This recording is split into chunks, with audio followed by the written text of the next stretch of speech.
All right, everyone. Hello, good morning, good afternoon, good evening, wherever you are in the world. My name is Jason Levine, and it's great to be back today, this Friday, on the Masterclass here on Adobe Live, where today it's all about Ask Me Anything audio.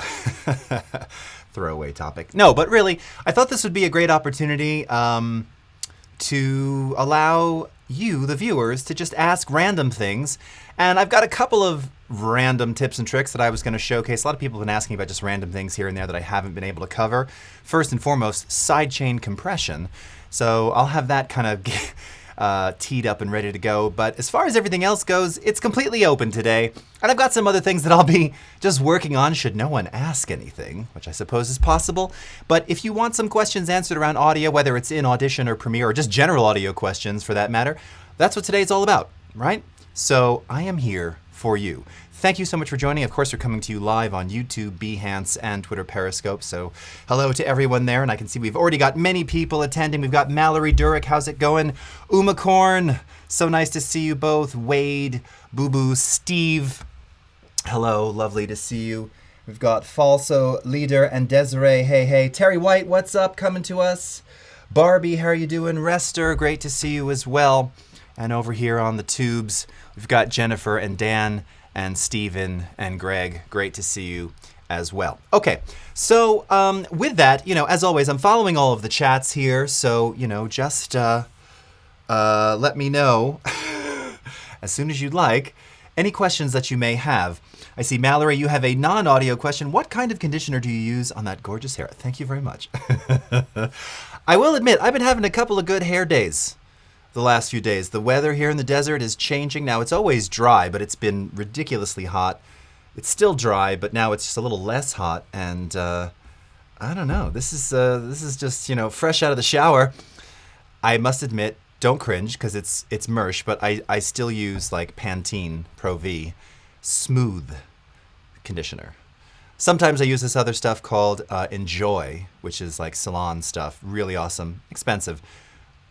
Even better, but daily use, I've got like a cleansing, cleaning shampoo. This stream has gotten very strange. What is it? What is the word I'm thinking of? It like cleans the clean, right? It gets rid of any like residue from shampoo, and then that stuff. So anyway, all right. Thank you for that. Probably TMI, Mallory, but you asked, so you get it. All right. What's up, Robert? How are you doing, Tim? Susan Shaw, nice to see you. All right. Terry, what's going on? All right, good to see you. Okay. All right, so I'm checking all the chats here. So I'll tell you what, as you're getting your questions ready, why don't we go ahead and go over to Audition. Show you one thing first, so sidechain compression, and then we'll start taking them here. And I see Tim's already got some issues around, let's see, what are we talking about? Aliasing issues, and I'm working on heavy effects chain and only 44.1 as a sample rate. Interesting. Terry, how would I pick the right mic for my voice? Okay, these are all good ones. Okay, we will get into that. Clarifying shampoo. That's it, Mallory. Thank you very much. I could not think of that word. Sherbeck, how are you? Tuan, Adwale Latif, great to see you. Okay. I bought this really expensive guitar. Why do I still sound horrible? You are a riot, Steve. Stephanie is live. How's it going? Okay, so let me switch over to my screen here, and we'll get to these other questions in a sec. Let's move over to this one for now. Okay, sidechain compression. What is it? Why should you be aware of it? Why would you want to use it? What can you use in lieu of it? Okay, so you may be familiar with the Essential Sound panel in Audition and Premiere. This is something that we introduced a couple of years ago. And with Essential Sound, the way that it works, it's a really brilliant way to essentially to mix audio if you're not really an audio mixer. It kind of does all the background stuff for you. Very simple controls, simple implementation, but really great sound. And I'm the first to tell you if it's not great. Some elements of it I'm less keen on, but for the most part, it's really wonderful. One of the things that it does very well, very nicely, is it does what's known as automatic ducking, right? Which is effectively the same thing we're going to talk about with sidechain compression. So basically, you've got music, you've got dialogue. When the dialogue's talking, when someone's talking, you want the music to dip down. It can do that automatically. And just to show you real quickly, and the way that you do that is, so here I have dialogue in track 1, music in track 2. I tag my music as music, and then when I do that, you'll see that we have this ducking function here. You enable it, you tell it to duck against dialogue or whatever the other media type is, and then it'll automatically dip it down. It uses our Adobe Sensei AI technology to do that, and it's wonderful. And it works really well. However, if you're like me and you kind of just love getting into all of the tech nerdiness of it all, and sometimes, to be quite frank, while the auto duck works unbelievably well, and you can still edit things manually, and it has a lot of functionality and is really great, there's something to be said for just controlling it manually with an actual compressor. This is effectively what it's kind of doing, but I'm going to show you the manual way. All right, so we're going to close this and get out of here. Okay, all right. So let me just play back a couple seconds of this. This is this little short Max promo that I recently cut. You may have seen it online. Thank you so much for forwarding. What am I? I'm at a loss for words today. Retweeting that. So take a quick look. So this is a version that I didn't use where I had music underneath and dialogue. So this is raw, unmixed, but take a listen. This is kind of what you would typically experience just without any mixing whatsoever. Hello everyone, Jason Levine here from Adobe. Adobe Max, our annual creativity conference, is going online October 20 through 27. Okay, so obviously we would need to duck this music down. Now I'm talking pretty consistently here. So in other words, and it's cut, jump cut style pretty fast. So effectively the music is really going to be dipped down at the same level pretty much for about 55 seconds here. It's not a lot of work involved, whether I was doing auto duck or sidechain compression. But this will nicely illustrate kind of what it does, and then when it's over, how it kind of brings the music back in, all right? So the way that we do this is we're gonna go into our mixer here. Now you'll notice that at present, the only thing that I have here is that I have the fader for the music down about 6 decibels. Now this, you can just see, because this is a mastered track of mine, it's just really super hot. So again, if you're using like commercial music, or even if you're using some of our Adobe stock audio, most of those tracks are by nature, in a very modern kind of way, they're mastered to be loud, right? To be really present and punchy. So I usually put music, when I bring it into a multi-track mix of any kind, here or Premiere, -6. In fact, I usually put all faders at -6. It's a lot easier and much better to ride things up, to bring things up, than to have everything at 0, where you're already kind of at the top, and then you keep pushing, and then you wind up cutting and bringing everything down. It's a drag. So if you start with everything attenuated, you have some headroom to play with, all right? Little tip and trick right there. So let's go into the mixer here.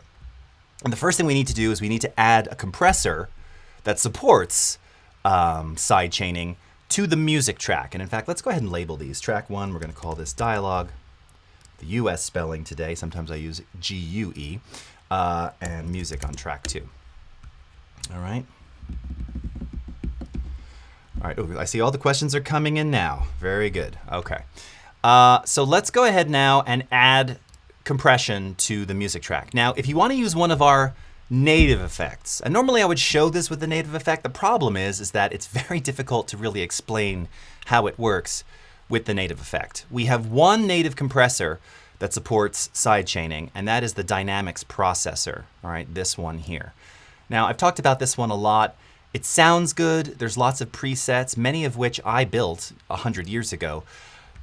It's not a standard compressor. There's no ratio setting. It has dual controls for attack and release. I mean, what can I say about it? It sounds good, but it's a mess to use manually. It just is, especially if you just know how to use a standard compressor. 20 years, this thing still kind of eludes me because it doesn't work like a compressor should work in terms of the UX. You dig what I'm saying? Great effect, sounds wonderful. It was built by an engineer who didn't engineer music, so it doesn't, yeah. All right, it's very nice. We're not using this. Instead, we're going to use a third-party one that looks like a very standard compressor, which will illustrate exactly what this is doing and how it works, and that is going to be the SSL stereo compressor, all right, which has the 5 basic controls that all compressors, including some of our own native ones, tube modeled compressor first and foremost, have, which is threshold, attack, ratio, release, and makeup gain and or output gain. All right, you'll see the names change on these periodically. Okay, and then you have your gain reduction meter up here. That's what this decibel meter is representing. Okay. Somebody asked me actually the other day on Twitter, what is VU meter? When you see these are also known as, VU meters. What is VU? Volume units. No one really says that anymore. No one talks about it. Nowadays I always think of it and remember, and I think of Guardians of the Galaxy, right? Aren't they paid in units? Or is it credits? No, they're paid in units, right? Where am I going with this? Okay. So we're going to set compression on the music here. Now, to get started with this, and just to kind of understand what's happening, you're setting the compressor, right, to duck the music down, to attenuate the music. So the thing is, you're going to use an effect send in Audition here, all right, to basically drive the input to that compressor and effectively work with the threshold, the point at which compression begins, to offset the amplitude of that music. So you want to set your threshold kind of arbitrarily. You're going to probably need to make some adjustments to that. Two things that you can probably do right away without a great deal of fuss is one, the release time. So the release time is, right, once it kicks the compression in, dropping the music down, how soon after you stop talking do you want it to kind of fade back up to full volume of music? So for this particular compressor, this has 4 settings. It has 0.1 milliseconds, 0.3, 0.6, 1.2, or sorry, these are seconds. So 0.1 seconds, 0.3, 0.6, 1.2, and then auto.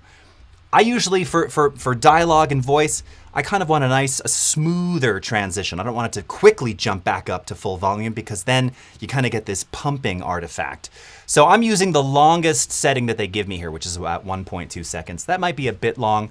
Tends to be kind of very natural and musical, and especially with something like this, where it goes into a graphic at the end, it's kind of a slow burn. That's going to work really nicely. Attack time, same kind of thing. You can probably set this early on. This is how quickly that compression is going to kick in and duck down that music. Well, that you don't want to like gradually slide in, right? Because then you'll miss the dialogue. So you probably want a fairly quick setting on that. I'd say for this, 0.3 milliseconds, 1 millisecond, probably somewhere around there. Now again, for dialogue and music, for ratio, this is a special compressor because they only give you 3 settings here. 2, 4, and 10. 2 to 1, 4 to 1, 10 to 1. Dialogue and music, 4 to 1. That's where you want to be. 2 to 1 is probably not going to be enough. You'd have to hit it that much harder and make adjustments to the threshold. 10 to 1, now you're getting into a bit of limiting. We're not trying to squeeze volume out of this. We're just trying to minimize the volume of the music. So 4 to 1 approximately is where you want to be. And then the last thing here is the makeup gain. So what I will typically do when I'm using a side chain is that I'll listen to just the music by itself. And then again, not so concerned with the compressor kicking in, but I'm automatically going to lower some of the output just by default, all right? So let me go ahead and play this back. Let me see where we are with this and just hear what we have, okay? Actually, not because then I'll miss it.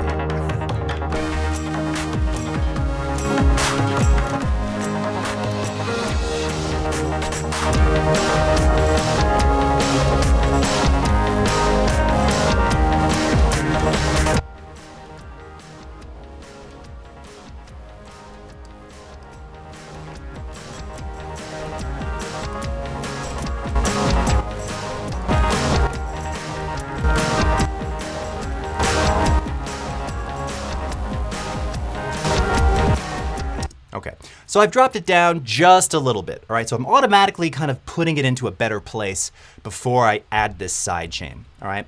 Now, just to see how close I got, I made a preset earlier called Duck Me. You naughty, naughty thing, you. All right, pretty close, all right? Here I had it around -1.9, attack 1 millisecond, 1.2, 4 to 1, okay? And then again, we may need to adjust this threshold. Right now it's about -6. We'll see how that goes, okay? So now this is where the key thing comes into play that is pretty difficult to understand if you haven't already done it. So when you're in this effect here, up at the top right, you have this little button here to set the sidechain input. And all this is asking you to do is it coming in mono, stereo, or 5-1? It doesn't really matter. I think I've got a mono, I think I have a stereo dialogue clip, dual channel mono. So I'm going to set it as stereo. If I were feeding just a mono track into this, I would choose mono. It's that simple, okay? And when you see it go yellow like that, that just indicates that now this is recognized as a sidechain input for this compressor, okay? So once that's enabled now, we're going to come over to send number 1 on track 1.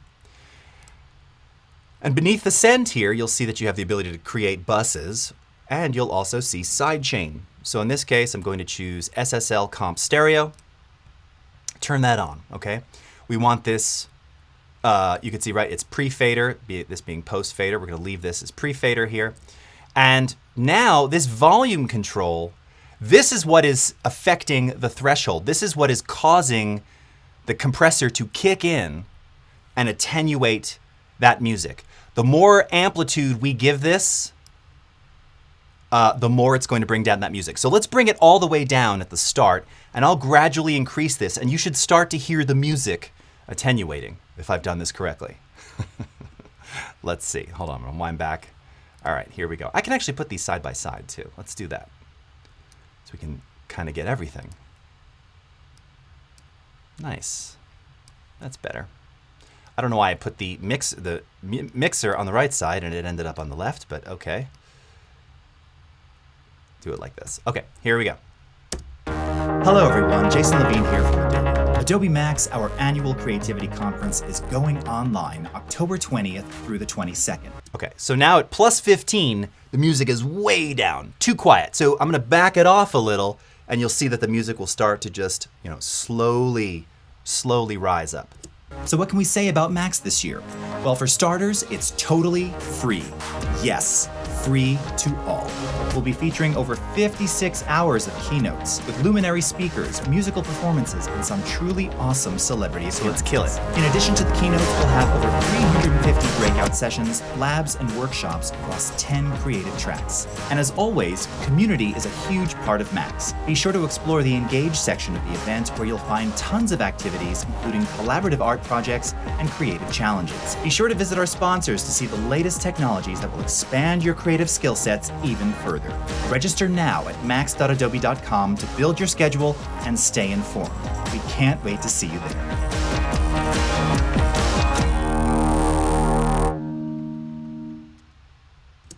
Okay? Simple.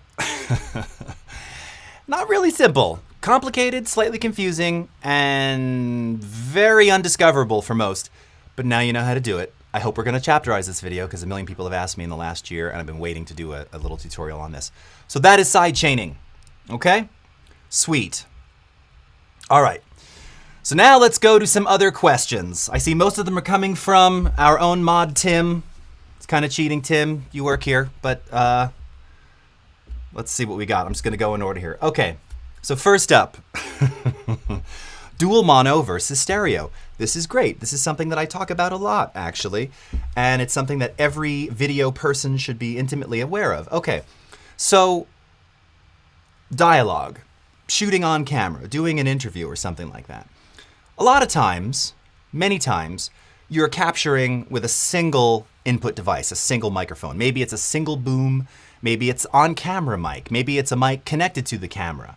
Okay, and depending upon how the media is configured to record, you'll either end up with an audio file that has a single channel, so one channel, mono. Sometimes, like most of your DSLR and mirrorless cameras, they record 2 channels of audio, so theoretically stereo. But if you use the on-camera mic, now some cameras I know have actual stereo microphones. There's actually a left and a right side to them. Many of them, most of them, including my own here, my Nikon D850, it's mono. But it'll fill the same media, channel 1 and channel 2, left and right. So that is known as dual channel mono. It's the exact same signal in left and right, but delivered as stereo. There's no benefit or difference to having a dual channel mono piece of dialogue versus a mono piece of dialogue, unless you're doing something that requires some weird stereo offsetting for effect. Then maybe having the stereo version of it makes it a little easier, but not really, because again, the material, you'd have to separate those channels anyway to pull things apart to like muck about with phase and pan and positioning. So it's effectively the same thing. I always say, if you're going to be recording, voiceover, dialogue, ADR, whatever, people always ask, well, should I record as stereo or record as mono? One mouth, one human, one voice, mono. End of story. I did a couple streams a few weeks ago. Vashi Nedemansky, amazing Hollywood editor, cinematographer, audio mixer. He echoed the same sentiment. What is the source? Now, where this differs and where you have a stereo file that is truly different material, even if it's the same signal, is if you have, let's say, an external recorder and channel 1 is a boom mic, right? So I just experienced this the other day. We were shooting some stuff for the upcoming Adobe Max conference, which of course we're virtual, but bringing it to you free all over the world. Channel 1 was a boom mic up above, and then channel 2 was a lav, okay? Now these are different signals. It's the same input, same voice, but different characteristics of those mics on channel 1 and 2. So now if I have that, I wouldn't refer to that as dual channel mono because it's completely different. It's the same person, the same thing, the same subject, but different captures on left and right. So that's a perfect example of where in either Audition or Premiere, if I had a file like that, where is it? Yes, I would perform this operation. Oh, you can't see. Let me switch back over. Extract channels to mono files, because then at that point I have the boom mic discrete as mono on its own file, and then the lav mic in mono in its own file. Okay, and I think it's separate audio into mono is what we call it in Premiere. Okay, so again, that's a different example, and that's something completely different, not the same as dual channel mono. Dual channel mono always refers to same signal from the same input of the same subject populating both left and right. All right? Excellent question. All right. Armando. Excellent. Okay, is it possible to record the volume of sidechain when you play the music like a fader? Oh yes, absolutely, Armando. That is a great question. So to do that, let's go into our mixer here. Okay, so if you simply enable write automation on the dialogue channel in this case, okay? So let's go into write mode and let's start playback again. Hello everyone, Jason Levine here from Adobe. Adobe Max, our annual creativity conference, is going online October 20th through the 22nd. So what can we say about Max? Okay. And now if we play this back. Hello everyone, Jason Levine here from Adobe. Adobe Max, our annual creativity conference, is going online October 20th. It's moving, I'm not touching it. So what can we say about Max this year? Okay. It's capturing all of your automation. So yes, excellent question. You can automate anything inside of the mixer here. And then once you have that, if you look down, if you go into the automation, what we call automation lanes. So you have to twirl down where it says read, write, whatever your, oh, sorry, I'm in the wrong one. Whatever your automation mode, currently I'm in touch, right? That's what it goes into after a write mode pass. If you twirl this down and you go into show envelopes, you will see you have, for the send one output, you have the level control. So this is where, at a granular level, okay, I can now adjust how much of that send I've automated over time. Okay? And again, if I were to do a side-by-side with the mixer, why does it keep doing that? First of all, let me just close I don't want the media browser and I don't want batch process, and stop doing that. I'm not really angry.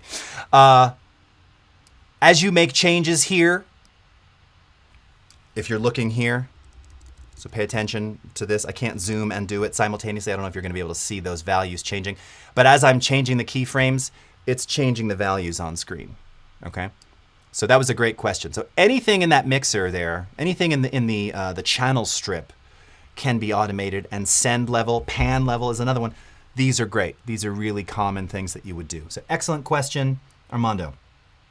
All right. Okay. Tim, you have a question.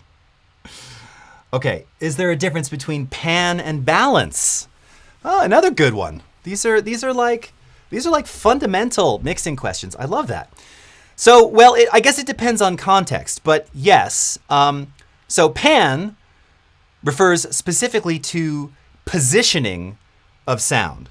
So, in the case of, here. So first of all, let me just undo that automation. Let's actually turn this off. Let's turn the music off for now. So let's say that I wanted to, again, pan my voice, all right? You can do this a number of ways. So the blue lines that you'll see on your files here, this is your pan control. So again, if we wanted to automate this, I'm going to put a couple keyframes in here. So pan is positional, right? Positioning. So I'm going to pan to the left, then I'm going to pan over to the right, and then I'm going to pan to the center. And if you're listening, I believe we're delivering in stereo. You should hear it do just that. Let's see. Jason Levine here from Adobe. Adobe Max, our annual creativity conference, is going online October 20th through the 22nd. So what can we say about Max? Okay, so that's panning.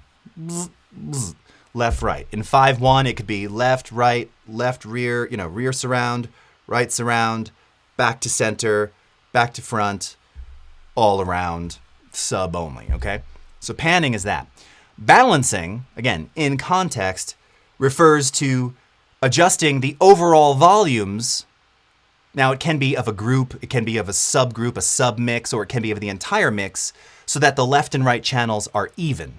So when you're panning, you're not necessarily thinking about stuff being even, you're adjusting the relative position. Like I'll always have, if I'm doing a drum kit, the snare is slightly panned off to the center, because that's usually where the person playing it, their snare drum is slightly angled left or right, depending if they're left-handed or right-handed. So that's the major difference. So panning is about positioning, discrete positioning. Balancing is leveling or normalizing the relative stereo or multi-channel output of everything. So like sometimes you'll hear a track, not so much today, older music, where there's too much on the left side and not enough on the right. It's improperly balanced. A lot of mid-60s stereo recordings were like that. Beatles were notorious for this. US Beatle releases. All the vocals on one side, echo on one side, tambourine on one side, drums, bass, guitars on this side. Now the vocals were loud, so it wasn't imbalanced, but it was very discreetly panned. And it was a very odd balance, because if you walk to one end of the room, like if you had your left speaker in one corner of the room, you wouldn't hear any vocals. And you go to the right speaker, now you only hear vocals and you don't hear any drums, right?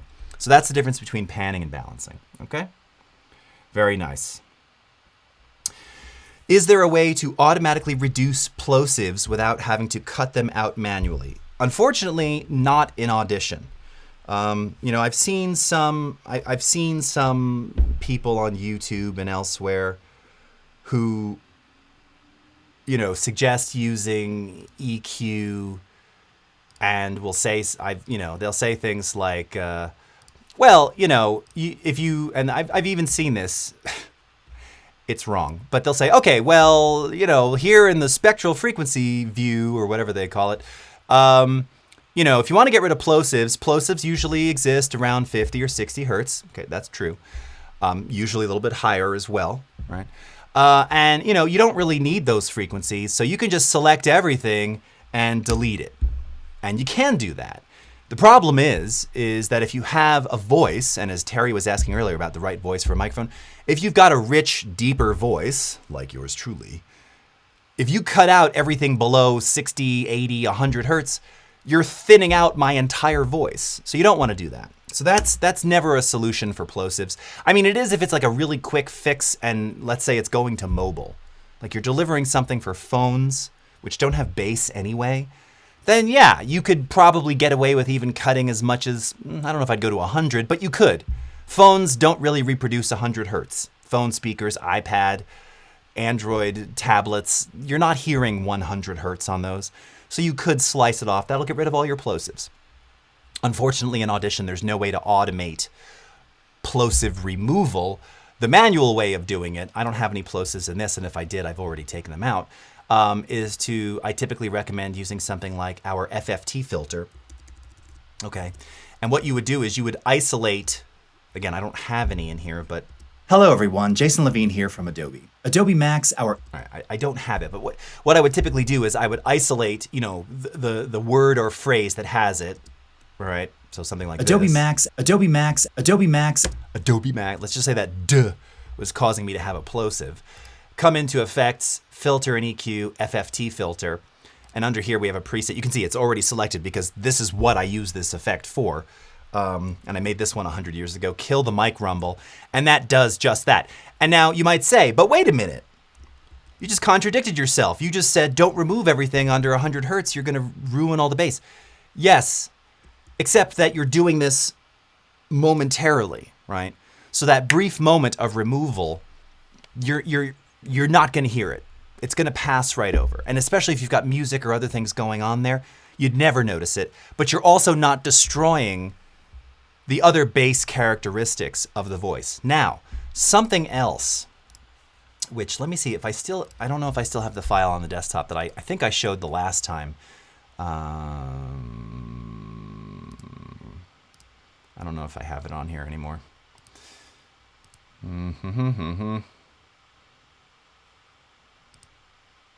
No, I don't think I have it. Okay. One thing that you can also do, when you see a plosive, and if I have time at the end, I'll pull up a better example, to be even less destructive, plosives usually look oh, you're not seeing any of this. Good job, Levine. I was on my face the whole time. FFT. Kill the Mic Rumble. This is what I was talking about. Oh, what a dope. Sorry. And I was looking at newer questions, older questions, not newer ones. I blame you, Tim, so I didn't see the chat. Kill the Mic Rumble, that's what I was talking about. All right. And again, you can see, just to reiterate myself here, 100 hertz, okay?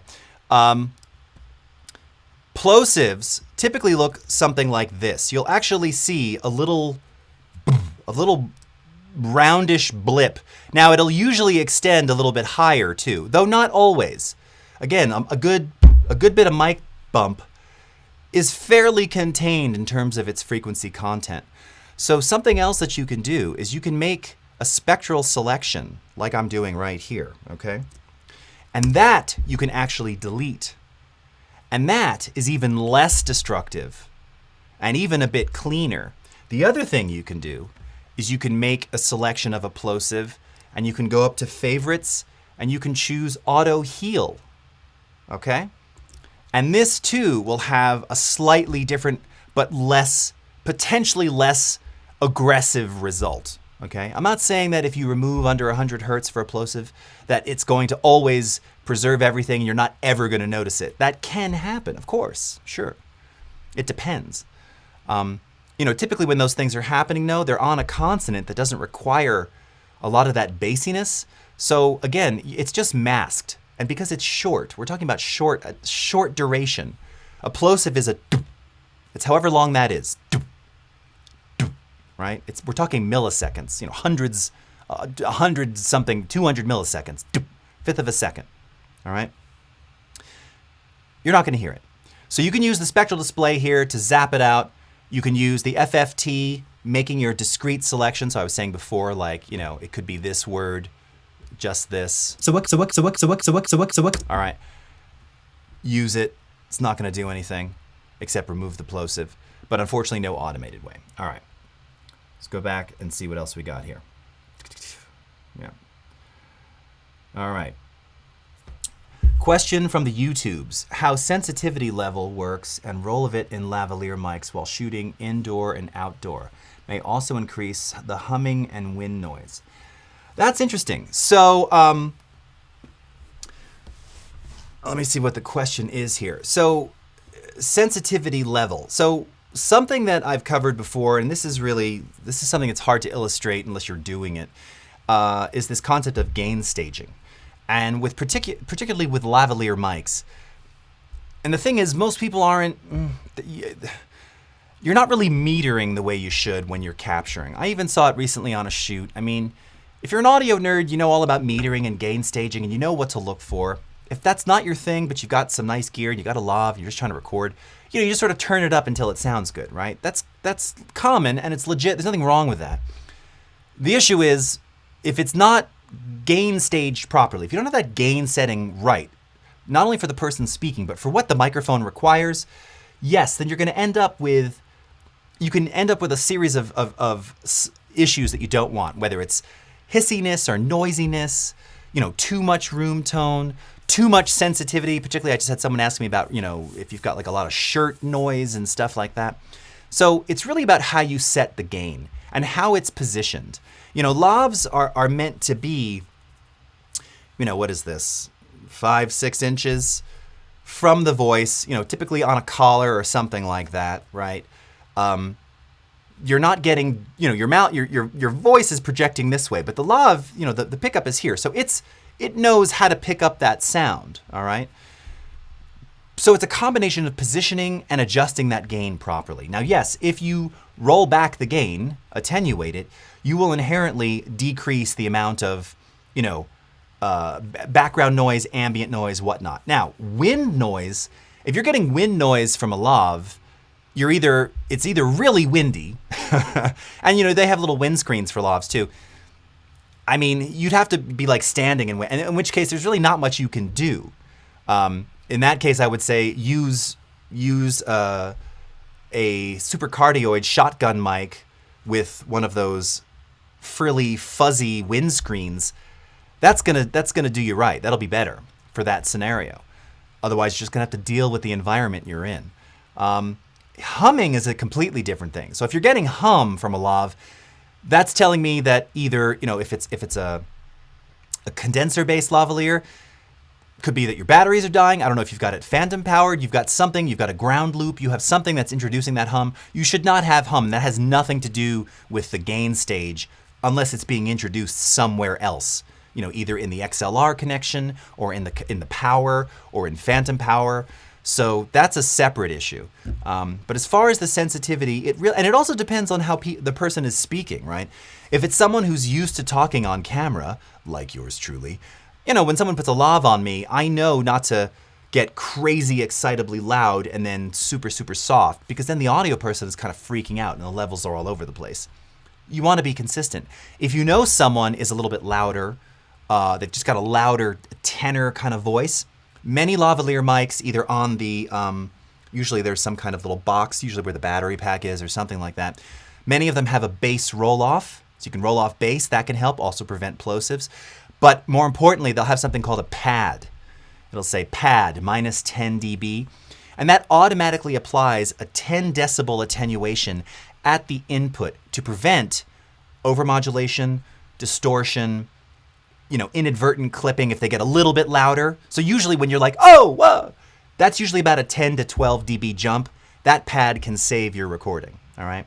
Not all of them have that. That's kind of a pro level feature, but something to think about. Okay. All right. What else have we got here? All right. Mallory, it's so funny to hear Adobe pros yell at the Adobe programs. Just keeping it real for you. Keeping it real. All right. Is there a way to remove a siren sound in recording? Static pitch is easy enough with an EQ, but when it's changing. Yes, Tim, we have shown the siren. I wonder if I can pull that up. Let's see.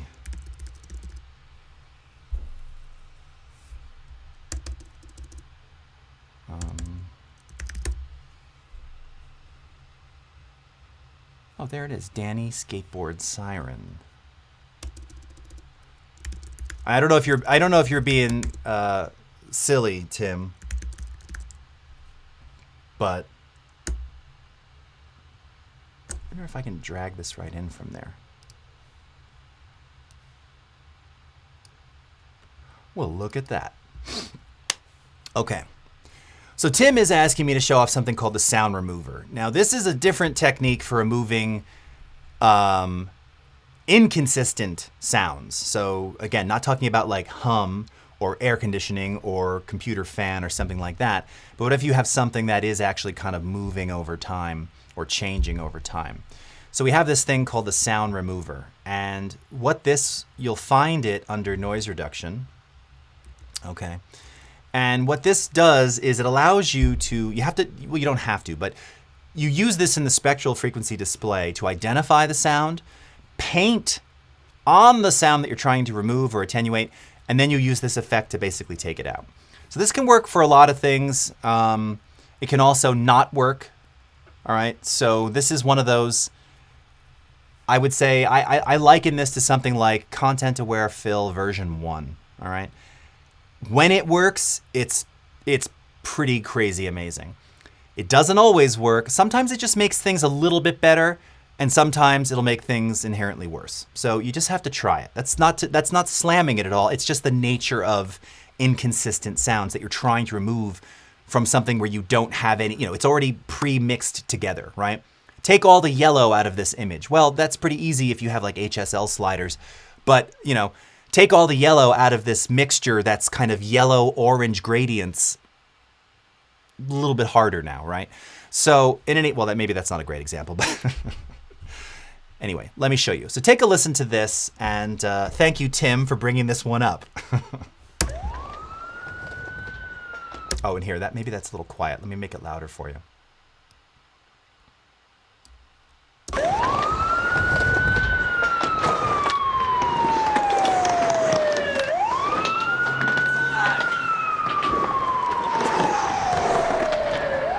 When I think of a trick, I don't know, when I'm sitting in my house, so I come down here and learn it. Okay. So I'm not going to go into all of how you use spectral frequency display. We've done this many times on stream. But here's what we're going to do. And for many of you, this will be the first time you're actually seeing this. So this is pretty cool. So in Audition, if you look up at the tools, first of all, you're going to notice we have a paintbrush. Maybe you've seen it before. Maybe you never even noticed it. You're like, paintbrush? What? Yes. So we're going to choose the paintbrush. We're going to adjust the brush size it down to around maybe 12 pixels. Also got opacity, 50 is the most, by the way. It doesn't go up to 100. And then what I'm going to do is I'm going to start to paint over the siren, all right? Now, there's 3 instances of this police siren. I only theoretically need to do it once. Now, there's also the harmonics of the siren. So hold on, is it Command or Shift? Okay, it's Shift. So all right, let me do this again. So hold on, I'm gonna just select the harmonic here first because I screwed that up. All right. And notice when I need to go back over it a little bit if I was a little jagged with my line there. If it's not completely opaque like this, we're not getting all the sound. So that's why you have opacity. All right. Now let's hold down Shift. And we're going to paint over this one here. And the idea is the sound remover, while it's not using Sensei, this was built before we had Adobe Sensei. It uses an algorithm to analyze the unique sound selection. And then from there, it can apply it wherever it sees these frequencies in your file, it will try to eliminate them, all right? And you can see there's even a couple. Now, this is where I might set my opacity to like 25, because you can see there's a couple of lighter tones right there. I could probably even use a smaller brush. Okay. I think that's pretty much it. And when you have that selection made, this is like, again, this is super cool stuff that no one really does. with your selections made, now we're only hearing the siren. So it's only playing those selected frequencies.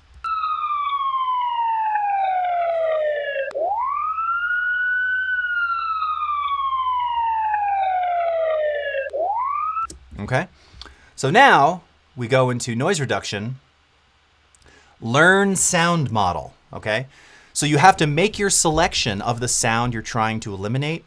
I've shown this before with like chirping frogs, you know, stuff like that are a little inconsistent, but there's a pattern. It's great for stuff like that. Birds, works pretty well with like certain types of animals, creatures. We're going to go to learn sound model. And this just tells you it's going to be captured and it's going to load that as a reference to try and remove from everything else. Click OK. All right. And now we're going to go into sound remover. Okay. Now at this point, if I'm trying to eliminate it from everything, by the way, we could also do the learn sound model right in here. I usually just do it from the menu in advance. You're going to want to click away from your selection because it already has the sound model in there, because we want it now to apply to this whole file. Now, coincidentally, to Tim's very specific, do you have anything that'll remove sirens inquiry, we actually have a remove siren preset. As if this is something people do a lot. Less artifacts, more artifacts. Remember, we're trying to just make this a little bit better, all right? So, and you can see there's a whole series of different settings here. Sound model complexity, sound refinement passes, content complexity, content refinement. So again, sound model is the sound you're trying to remove. Content is what is it you're trying to preserve, okay? Enhance for speech, all right? Because there is speech in there at the end. And let's just apply. You can preview it, by the way. So let's see if we can get a preview out of this.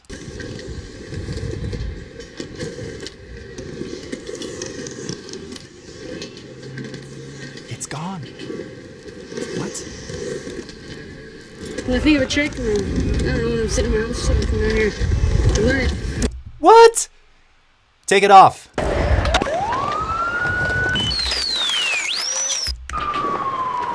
The dialogue.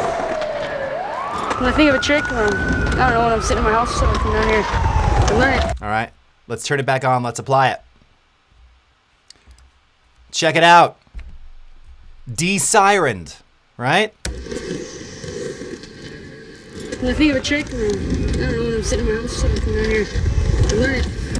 Now, that result really was, it's shockingly good. Now, there's a little bit of kind of a mid-rangey hole, and you sort of hear it. It just sounds like it was a bit of a lo-fi recording. You don't know. It didn't affect the speech. If anything, the speech is almost a little bit clearer. Well, it is, theoretically, because there's no siren underneath it anymore. And because we were able to get those subsequent harmonics, we also use that enhanced speech, it just removed the things that weren't common to this younger version of Danny Way's voice. So it just kind of works, all right?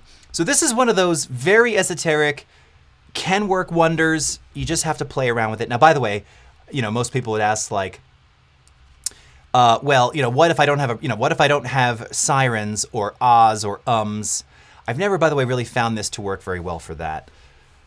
We tried to make these presets to sort of remove things like in spoken dialogue.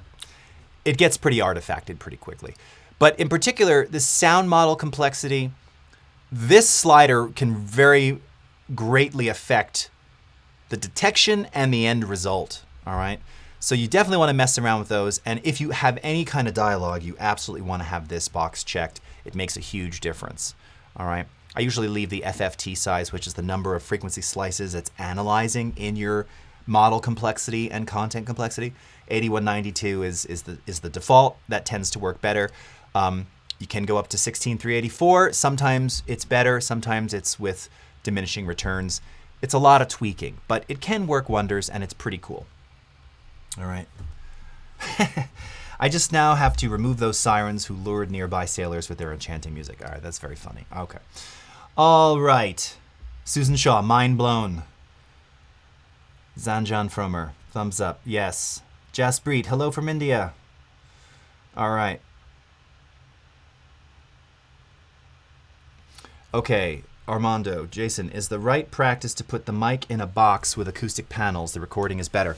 So you're talking about for voiceover. Yeah, so they sell those things. You've seen them. So if you're in an ambient environment, if you're in a space that doesn't have any kind of sound treatment, so it's echoey, it's ambient, it's just bright, then yes, if you don't even need sound panels. I usually tell people, like, if you're in your room and you're recording a voiceover and it's echoey and it doesn't sound good, throw a blanket over yourself, a thick blanket, and record under that blanket.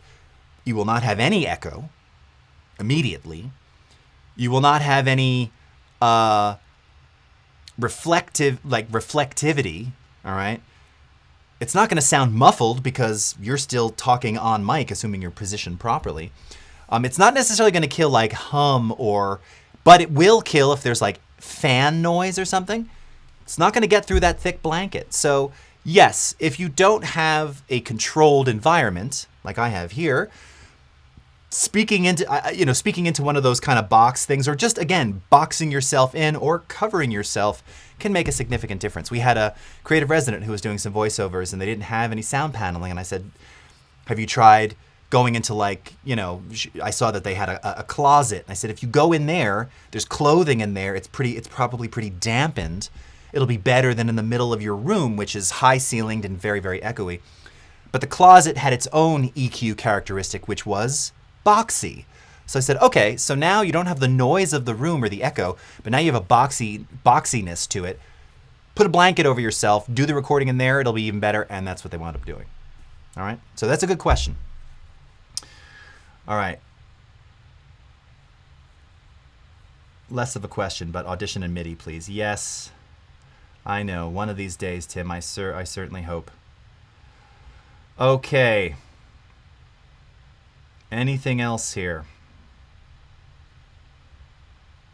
Going through. Let me see if we've got anything else on the tubes. Cato Bird, what's up? If you're still watching, how are you? Christopher Munoz, nice to see you. Hid Veggie, just want to say that your hair is absolutely fabulous. When are you doing a L'Oreal commercial? I'm worth it. Right now. Thank you. Nadim Khan, your Audition has no sound. What's the problem? Do you have an output device? Check on your output device settings under preferences. Hello, Michelle Havel. Nice to see you. All right. This is TK, thinking about picking up a lav mic. Yes. This is one area where I'd say don't go too cheap. If you're going to do lav mics, they're they're not, good ones are not super expensive, but go with like a name brand like Shure. If you're going to do it and use it a lot, a little upfront investment goes a long way. Super cheap lav mics, super cheap lav sound. And usually way too sensitive. It's funny, you'll often see lavalier mics specifically with incredibly good specs, and they're probably legit. It'll say, in terms of like frequency response, it'll pick up 20 hertz to 20K, which is a very broadband spectrum for a lavalier mic, right? You don't need that much range for voice especially. Not that most of them don't do that, but just case in point. You'll see these kind of outrageous specs, and often what is tied to that is, yes, it does pick up 10K, 12K, 14K, 16K, higher frequencies very, very well. Too well to the point where it's crunchy and bright and harsh. So you tend to see this a lot in a lot of lower end mics, or you see the opposite, which is it may have this great spec and then everything is just very like muffled and boomy and like too bassy, It's always a gamble with that stuff. So like I said, I would just invest. It makes sense. Okay. How do you tell if something is overcompressed? How much compression is too much? I'd like to be able to train my ears better. Ian Vaughn, that's actually a great question. Now, unfortunately, we've only got another minute, so I can't really give a full explanation to that. If it stops sounding natural, and of course it depends what you're talking about. If we're talking about voice, if we're talking about voice with music, if we're talking about a movie mix, in general, there's two red flags that that should pop up. All right, if you're hearing something and you're actually hearing it like, it feels like it's going in, out, like this, like you hear the sound moving, it's probably overcompressed, all right? That's known as pumping and breathing. So there's too much compression, which means the ratio was set too high, most likely. Or they used a fairly high ratio, but just the threshold was way too sensitive, so it's just compressing all the time, and the release time was very fast. So when it wasn't compressing, the natural sound's coming back to full volume, and then it compresses again, and it's quieter, and then it compresses. So too much of that. The other thing is if there's no dynamics at all, if it's just like, then it's not breathing at all. It might be all consistently leveled out, but like it's hard to engage with something that never changes because it's like monotone, but it's mono level. It's just too consistent. So dynamically, engagement-wise, you're never really that into it, all right? These were all great questions. I think we're going to have to revisit this, all right? Again, at some point in time. Last one, Swaminathan, can I export 96 kilobit audio to 320 in Premiere? Does that reduce quality? If you've already captured it at 96, unfortunately, your bits are lost. It's already low quality. Moving it to 320 is not going to help. With that, we've got the Illustrator Daily Creative Challenge coming up. So thank you so much. Stick around for Paul Tranny. Have a great rest of your morning, afternoon, evening, wherever you are in the world. And we'll see you again next time. Take care, everybody. Bye-bye.